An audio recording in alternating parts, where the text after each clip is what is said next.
My name is Jennie O. Brown. I'm 52 years old.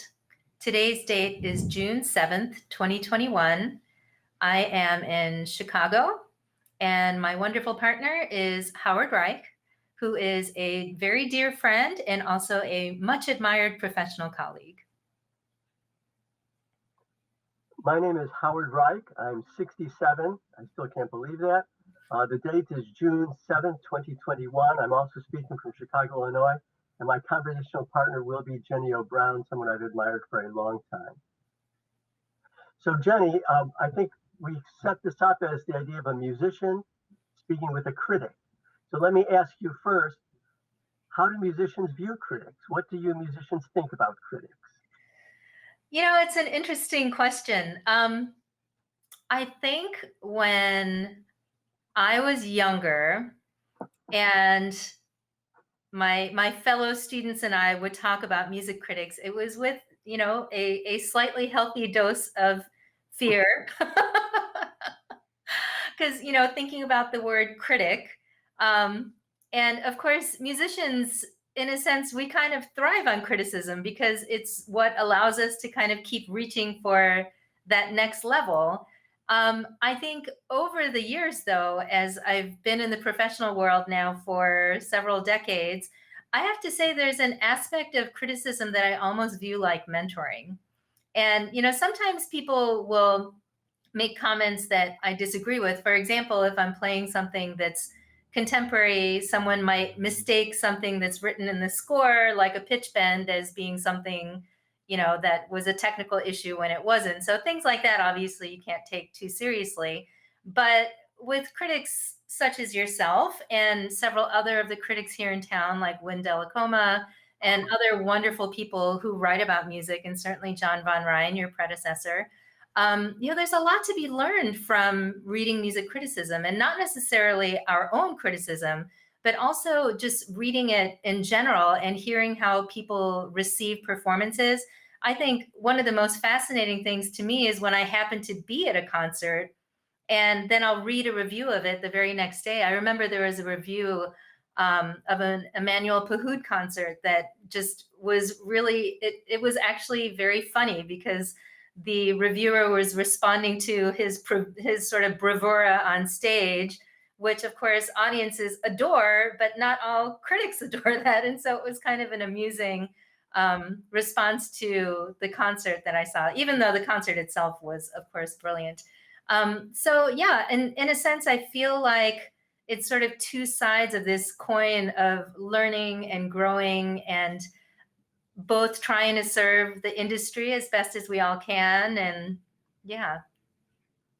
So I'm fascinated to hear you say that because my view of what critics do is very different than yours, which perhaps is understandable since we're approaching this from the opposite sides of the footlights. But often in my career of reviewing music for the Chicago Tribune for the past 43 years, uh, musicians would sometimes call to complain about a review or thank me for a review or tell me I got it just right or tell me I got it all wrong, any of the above, the complete range. And I keep telling them, although they never believe me, that this review was not written for you, the musician.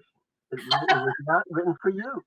It was written for the readers of the Chicago Tribune or Downbeat and Gramophone, which I contribute to, or the readers of my books. And so I don't even presume to tell a musician how they should do what they do. They should get that from their colleagues, from the composers, from their teachers. I am an observer. Ideally, to me, a critic is what we call a disinterested observer. So whether the concert is great or terrible, I don't stand to gain either way, although I always prefer it to be great. I'm writing for the readers of the Chicago Tribune, or at least had been for the past 43 years until I retired in January. And on the other hand, I would say that if performers, musicians draw something positive from what I write, positive in the sense of learn something or feel value, I'm thrilled. I'm delighted. I just would like to say that I do not put myself in the position of teaching or lecturing or talking down to the musician because I'm not really writing it for them. That may seem strange. I'm writing it for the readers of whatever publication I work for. So what do you say to that? I totally see what you're saying. And of course, I can see in the job description that that would be exactly right. But, the reality is sometimes as a performer, you'll put something out there and you think that it's going to be received a certain way. And to be honest, a lot of times when people give you feedback in just sort of your network of friends and colleagues, it tends to be kind of sugar coated and it tends to be kind of, peppered with their love for you and their caring for you. And so, to be honest, as someone who has always really valued criticism, to me, it's kind of like, okay, so, this particular, for example, I played George Crumb's Voice of the Whale one time. It's a piece that I've literally played probably like 50 times. And in fact, I recorded it, as you probably know. And it's a piece that I feel like I know inside out. And George Crumb himself has heard the recording. And this is not in any way to be boastful, but he said that he described it literally as perfect. And what he was saying is perfect is that what he wrote in the score, he felt like I understood. And at the time when he wrote it, he thought that people were going to think it was completely crazy and not going to be able to understand it. And so to him, he was happy that essentially what was written on the page was communicated accurately. And so in a sense, you almost kind of build like this. I mean, I'm just going to be perfectly vulnerable and blunt. You almost kind of build this arrogance like, okay, I've done this so many times. I've worked with a composer. I know how it goes. And then, I did it in performance and I got this sort of like, kind of response to the big solo. And I was so heartbroken, but it really forced me to go back yet again and see where I had really neglected to pay attention to things that were supposed to be wild. After playing it like 30 or 40 or 50 times, I had just sort of gotten comfortable with it. And that was not the right thing. So in that sense, I'm not saying necessarily that the critic themselves are teaching the performers, but that sort of like super incredibly blunt feedback to me is actually really highly valuable. And so it doesn't matter to me whether a review is positive or negative, because of course a negative review is going to sting a little bit, but chances are that there's something in that negative review that you can then take and even bolster whatever interpretation even more, or completely to the contrary, decide, forget that, and then just keep going your own way. But it's really one of the rare opportunities where you get that just super blunt, super objective, here's what I think, I don't care if you're going to cry after you read this kind of comment. And personally, I value that. When I was a student, my teachers would probably roll their eyes and laugh at me for saying this, but I always valued the critical comments much more than the compliments. Like that's where I felt like the nuggets of what I'm going to learn, where I could pull those. And I was grateful for the compliments and I was grateful for any encouragement, but I personally just really felt like if I could get like just the blunt comments, those were the ones that were going to take me to the practice room and help me understand what my next level is. So I guess, I may not be normal in that way, but yeah, that tends to be my perspective. I know some people that never read reviews, period. And it's almost kind of disconcerting for them to read reviews. Not that we don't value what writers like you do, but I think it just depends on the perspective of the musician. So I think you may be in a minority of musicians in the relationship with critics, and it's a beautiful place to be, and I admire it. But in my decades of doing this, I have found 9 times out of 10 that if I write a positive, quote unquote, positive review of somebody, the musician thinks I'm very bright and intelligent. But And you if I write, and if I, you may be half right. And then if I write a negative review, I'm obviously an idiot and don't know what I'm talking about. Now, I, by the way, have no problem with either of those points of view because to be a critic is to have a very thick skin. because Yeah. you get a lot of incoming as well. Here's one of the reasons. If you're writing about the areas that I write about, which is jazz and classical music primarily, which to me have a lot more in common than they have differences, because they're both very sophisticated forms of music that require not a lot of knowledge on the part of the performer and the audience. If you're writing about these areas, in general, more people will be reading your review than attended the actual event. Yeah. So I would go to a jazz club and maybe there are 30 people in the audience, and the Chicago Tribune has subscriptions of hundreds of thousands. And now due to the internet, readers around the world. So that puts the critic in a not comfortable position. Although it's okay to be not comfortable, but there's this great responsibility on you as a critic, because as I say, more people are going to see the review than saw the event.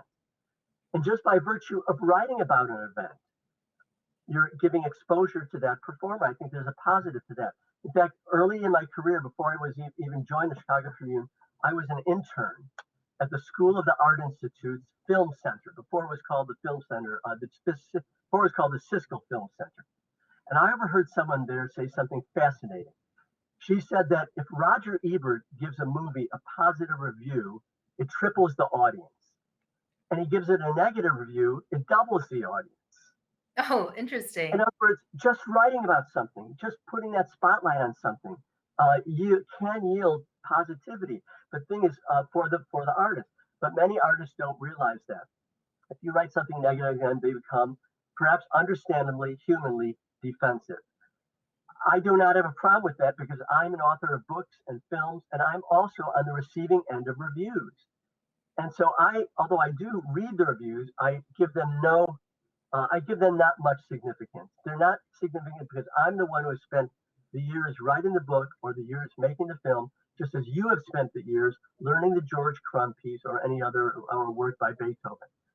So I just tend to tune it out. And this leads me to the subject of myths about critics. There's so much mythology about critics. One is that critics love to make or break careers. I mean, I can only speak about one critic myself. The last thing I want to do is make or break a career. Um, there was a time, perhaps, when a New York Times reviewer could make or break a play. Less so now, because there's so many voices out there with the internet, with blogs, with everything. But I don't want to make or break a career. Although, one caveat would be the single most exciting moment for me as a critic throughout my career is when I get to write about somebody who no one has heard before, or the world has not really heard before. And I get to introduce that person to the world and tell the world, this is so great. This is so great. I want you to savor what I just heard. That's it. So it is a complicated relationship between musician and performer. I'll just say one last thought based on what you said about George Crumb. It's almost as if there's a very intimate dialogue going on between the composer, George Crumb in this instance, the performer, Jennie Brown, and the audience. And I'm watching this dialogue. I'm watching and listening it as an outsider, as an observer. It's like covering a baseball game. I'm not going to affect whether it's a home run or an out. The umpires do that. But I will describe what's there and try to give people a sense of it and hope that in the long run, I've done more good than bad. Well, I think you've done way more good than bad. And I've always enjoyed reading your writing. And actually, I wonder if we could take a little bit of a cue from what we were just talking about and shift gears slightly. Because, Howard, one of the things that I feel like you and I share in common is we both sort of have this love of like telling people's stories and hearing people's stories. And I am wondering, because you started out as a musician, what it was that shifted you into that arena, because I feel like that's just an enormous part of your professional career, even though of course I'm probably most connected to you within your musical life.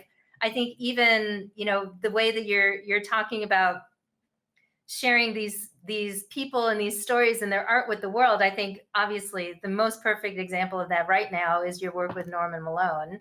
and your recent book with Elie Wiesel, and of course your earlier film about your mother. And I just have so admired that whole aspect of your professional life, and it's something that I really love and enjoy too, although obviously I'm doing it more through my flute than anything else. But I know for me, when I was really little, my parents bought me like just these giant stacks of records, and they were all stories. So they loved classical music. So they had this huge collection of music. They had this entire collection.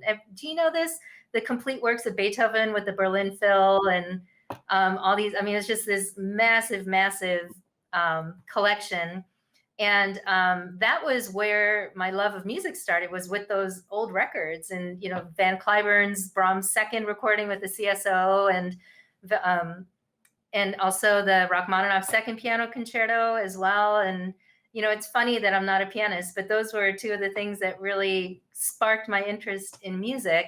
And anyway, so these records of stories, I feel like, have gotten me forever hooked on listening to people's stories. So I was wondering, Howard, if you would share with us what got you hooked on that, and what made you incorporate that into this musical life that you have. Well, I have been very fortunate. So I discovered an intense interest in music rather late, at age 16. And that's when I started taking piano lessons, and just intensely went into it. But I thought I was going to be a journalist at that point. And Oh, I wrote really? for the school. Already 16? Yeah, I wrote for the school newspaper. I was features editor of the high school newspaper. And I applied to the Medill School of Journalism. And unfortunately, I was accepted to the Medill School of Journalism. So, but the problem was, as we got closer and closer to starting that school year, I was getting deeper and deeper into music. And I thought, I have got to study music. So 3 weeks before school started, I decided I will audition for the School of Music. Even though I was already enrolled in Medill, I gave my deposit and everything. I went to audition, and they said, yes, you're in. So I never went to journalism school. I started immediately in music school. And that was so the right thing to do, even though my family was up in arms with that. They all thought I was going to be a bum, which they've been vindicated with, by the way. So I was immersing myself in music, learning all this repertoire I'd never grown up with, practicing 8 hours a day. It was thrilling. But by the time I got to my senior year, I realized that being locked up in a practice room for 8 hours a day, which is pretty much what you have to do as a pianist, because there's so much repertoire. And a flutist, I think your embouchure only lasts so many hours, but as a pianist, they let you pound all day, noon and night. I cannot be locked up in a practice room all day. It's just because when I was in the practice room, I was wondering what is going on outside the practice room. And when I dare to take a day off of practicing, be outside, I was so guilt-ridden about it that I was in a very untenable position. So that's when the little light bulb went off for me. Senior year at Northwestern Music School, you should write about music. I finally got the idea, put these two things together. As soon as I got this idea, it happened. Within months, I was freelancing for the Chicago Daily News, which was then the #3 newspaper in Chicago.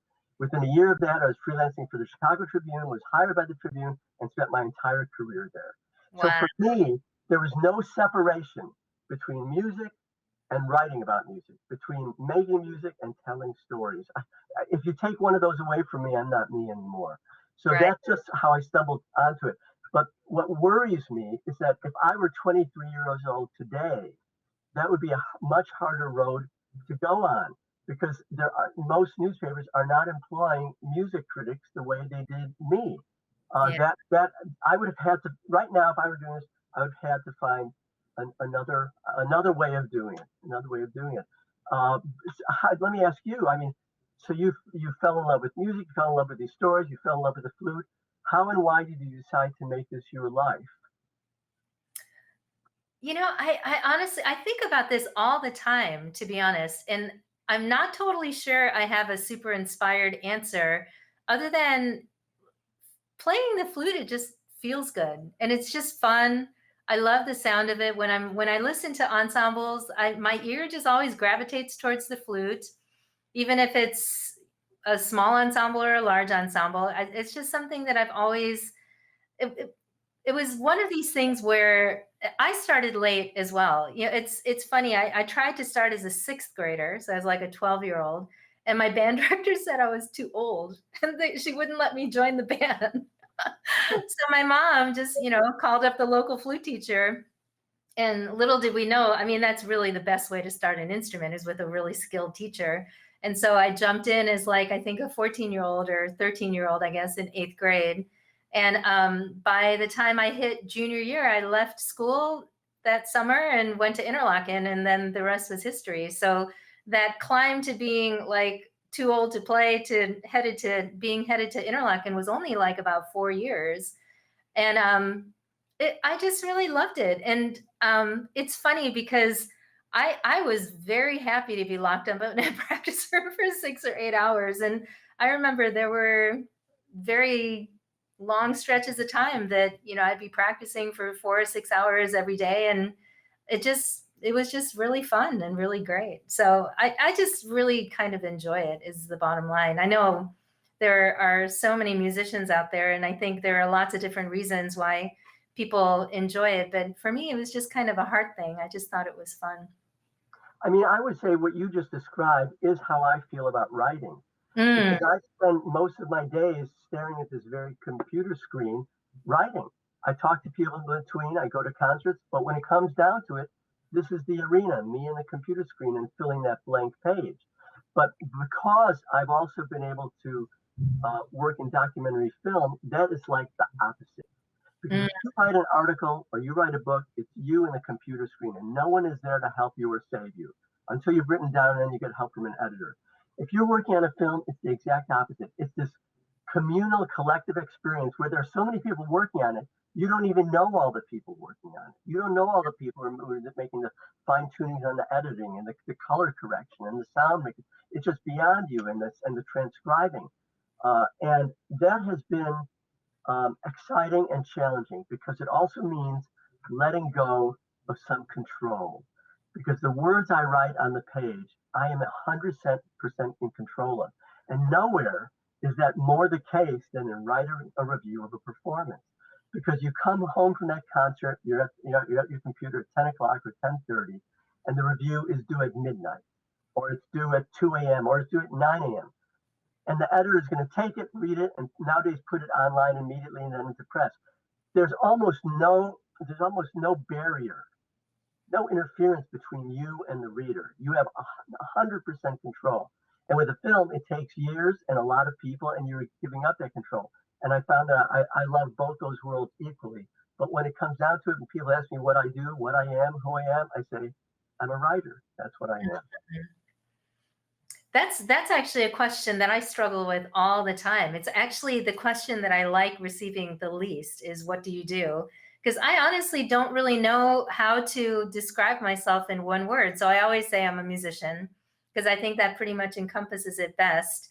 But it's hard when you have these sort of, disparate activities and they all mean so much to you and how to sort of roll them into a word.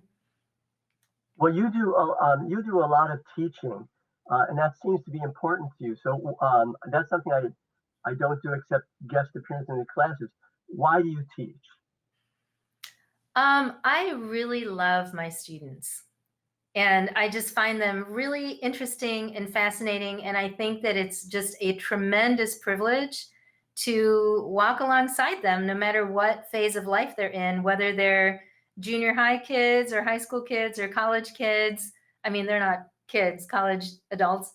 Um, the vast majority of students that I work with are college age students, but I really actually love junior high kids. I find them absolutely delightful. I don't often teach junior high, but when I do, I think it's really fun. And that I'm a really big believer, and this goes for my children as well as my students, in just allowing someone to kind of find their own ambition rather than, here's what you need to do. You need to do this and you need to do this and you got to get these done and, win this and do that. And I just think it's amazing to watch how people's own sense of self comes from that journey because they have to think about what do they value? What are things that they cannot live without? What are things that they feel like really identify who they are? Do they think of themselves as really talented or do they think of themselves as really intellectual? and what things from their own upbringing has led them to this place. And those conversations are just remarkable. And they're really, I just can't express it other than it's just an incredible privilege. And so often, I find this especially with college students, especially ones that have come up through really rigorous training. They have this sense of this is where you have to go and this is what you have to do. And when you just kind of take a little bit of a step back and think about, wait, hold on, what are my values? What do I see as my future? Then all of a sudden that direction can kind of take some very interesting turns. And now that I've had some students that are now, approaching their 30s, even some that are in their 30s, and to see what they've done with those opportunities and those careers and the other partners that they've gravitated towards. I mean, it's just really fascinating and really fun. And it's just a real, I don't know, it's just a really joyful process to meet these students and to walk alongside them is the way I usually think about it. So I've just mentioned that now it's almost impossible now to have a full-time job as a critic for a big newspaper or publication. It almost doesn't exist anymore. How difficult is it for musicians, instrumentalists, to pursue that career, to make a life and a living from that? You know, it is obviously extraordinarily difficult. And I think that the jobs like the Chicago Symphony type jobs are obviously incredibly competitive. And our wonderful colleagues in the CSO are just world class. I mean, it's every time I hear them play, it's just exciting to hear them. I mean, Jennifer Gunn is just one of the most spectacular musicians, period, ever. And to think that she brings that to the piccolo and she brings just this incredible lyricism to the piccolo. And of course, Stefan Hoskelson and Emma Gerstein, they're all just world-class players. And certainly those jobs are very hard to come by. But there are two things that I always tell students entering into college, because that's when this question becomes like really, really focused. One is that music is a lot like athletics, and you really have to do it at a certain age. For flutists to come into this when they're my age it would be very, very difficult. Like you really do have sort of this finite window of when you need to start that very serious training. And there are a lot of careers that you don't have that finite window. And so if you feel like I have to do music or I'm going to die, which, that's how I felt when I was that age, when I decided to leave my high school and go to Interlochen, then why not go for it? You have this little opportunity in life to do something passionate and maybe a little bit crazy. Why not? And then when you're done and when you're tired, and if you haven't gone where you want to go, do your MBA or go to med school or do whatever, because you can do those things later in life. So I think that you have to embrace the inherent risk of going into a career in music. Number one. Number two, I challenge anyone to go through a single day. This is outside the pandemic, normal life, and not hear music, right? It's impossible. And every note that you hear has like 1,000 people behind it, whether it's a sound engineer or the performer or the composer or the people who train those people or the grandmother that sang to them when they were little and sparked this interest. And that to me is the music industry. It's not just the performers. And when you think about it like that, and you approach your entry into the field like that, like it's this wide open, massive, truly global field. If you start to think in those kind of broad terms, I think it's very possible for people to be entrepreneurial and to make careers. It may not be the career that you envision when you're 18 or 19 or 20, but gosh, I know a lot of people with incredible, thriving careers, including those performers like we were talking about earlier, and including people like Dan Nichols, who was the sound engineer for my last two albums. And he started out as an oboist. And if I record everything with him for the rest of my life, I'll be perfectly happy because I think he's so wonderful. And so music can really take you in so many directions. And of course, it can take you outside of music. And into other fields where it continues to enrich your life, and it continues to bring you joy, and even really a substantial amount of your energy, but maybe it's not the 100% professional focus. So Yeah, yeah. I totally agree with you. In fact, when I speak to students, mostly college students in guest classes, or when I high school too, I tell them I believe you must go for your dream. You should go for your dream because if not, what is the point of being here? Why are we here? You know, if it's at all possible for you to go for it, then definitely go for it. And that, in fact, worked for both of us. I think. You know, I mean that has definitely worked. Another thing I want to ask you about, since you're such a multifaceted part of the Chicago music scene. Tell me what you think makes music in Chicago unique, distinctive. What is this scene that we have here? Gosh, I have to tell you, there is just an incredible amount of talent in Chicago. You can think of any possible project that tickles your fancy, and you will find the team to do it.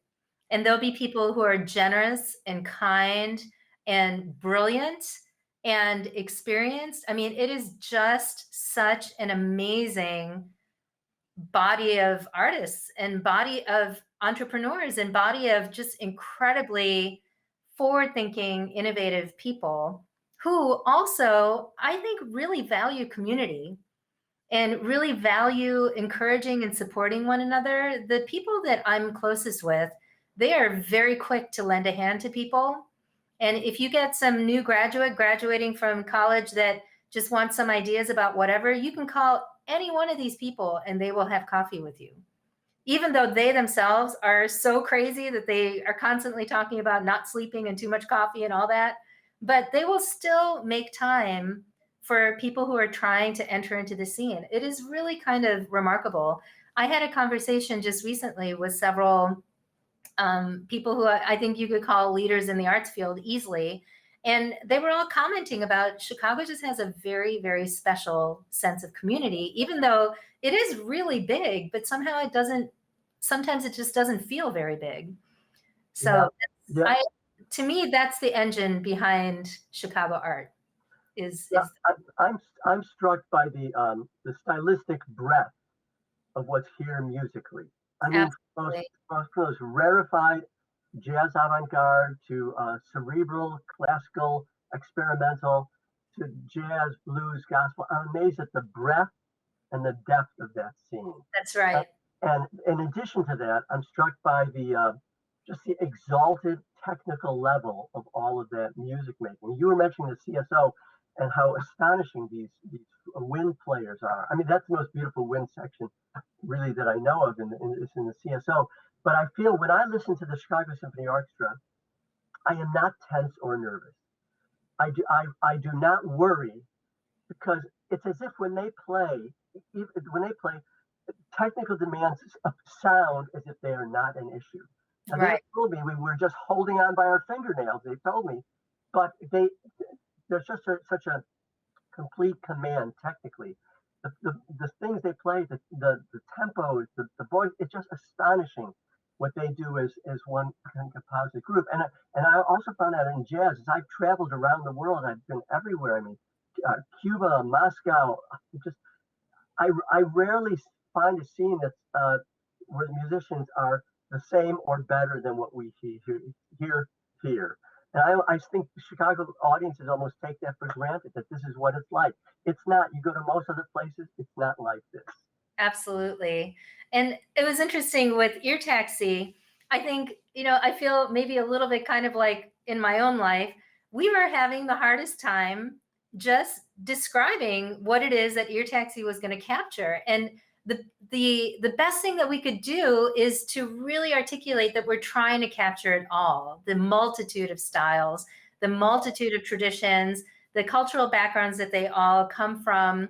And Michael kept reverting back to the word musics, plural, because it's more than just what we think of as music. It's sound experimentalism and it's improvisation, it's creative music, it's just so many different forms, and contemporary classical, and it's composers and performers and people who are composers and performers. And that to me is Chicago. It's people that are really stretching the boundaries and creating their own art and creating their own art forms, and at the same time bringing other traditional forms to these incredible levels of um, achievement is not the right word, but just art and finesse and nuance, and it's just very, very exciting. So what if we have to acknowledge the subject we've been kind of dancing around, which is the pandemic.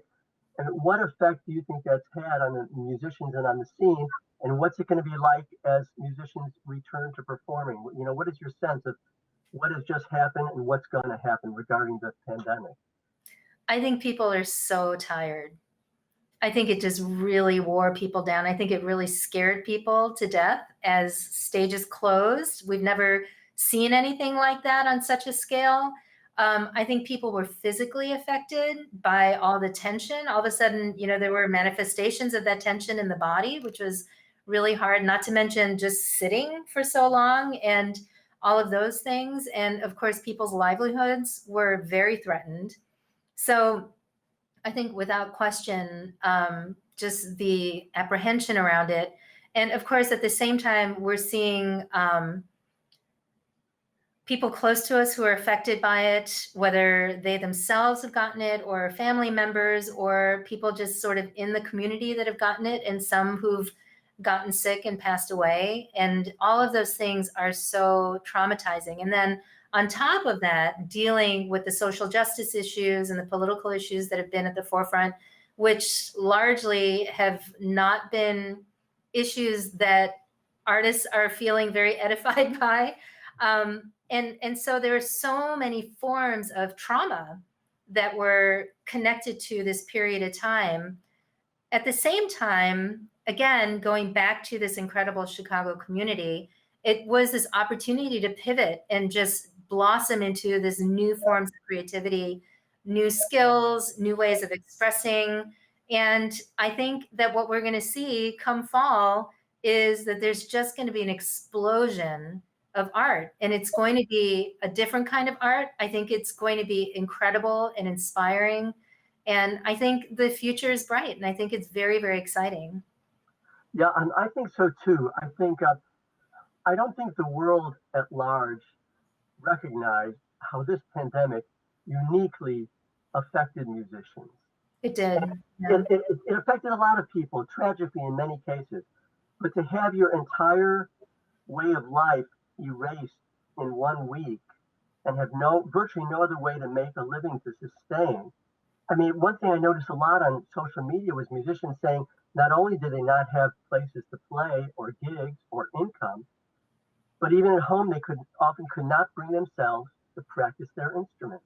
Yeah. With such a heavy cloud on them, they could not they could not even pick up their instruments. One musician I know said that she could just barely practice scales and technical passages. If we're practicing, music per se, she would just burst out weeping. It was just too much. So the toll on musicians, because musicians are considered so marginal by society, even though, as you say, they're so central to society, that not enough attention was paid to how musicians were affected. Absolutely. But on the flip side of that, there was such incredible encouragement. There were all these groups that were emerging, like people saying, let's get together and help each other practice. And students that were suffering, where people were reaching out to them and saying, just come and take a few lessons with me. And so that part of our music industry was really incredible to me. And it was sort of this opportunity when everything was taken away, that there was still this generosity, that these musicians kept still giving. And here's my recording of me, like, recorded 5 times playing a flute choir and things like that. I mean, it just was, there was an aspect of that I found incredibly encouraging, and it just felt like such a bright light. And yeah. I mean, it's very inspiring. I think what it comes down to is that musicians give more to us, the world, than the world gives to musicians. And no matter what happens, be it a pandemic, a recession, whatever, nothing seems capable of stopping the music. Nothing can stop the music. I think that's a great way to conclude. It's absolutely true. Because, when we think about, when you were talking about like just the difficulty of the field. For me, I don't actually think a whole lot about if I'm succeeding or not succeeding. I think about if I'm ready to quit. And I haven't been ready to quit yet, so I'll just kind of keep going. And I feel like that sort of perseverance is something that is inherent to so many musicians. I feel the same way, and as long as there's a keyboard, I will be typing on it. That's right. And we'll all be better for it, Howard. Well, thank you so much. It was great talking to you. I really wanted to have this conversation with you, and wow, I'm going to go back and listen to it and try to figure out what I said. It was wonderful. Thank you. Thank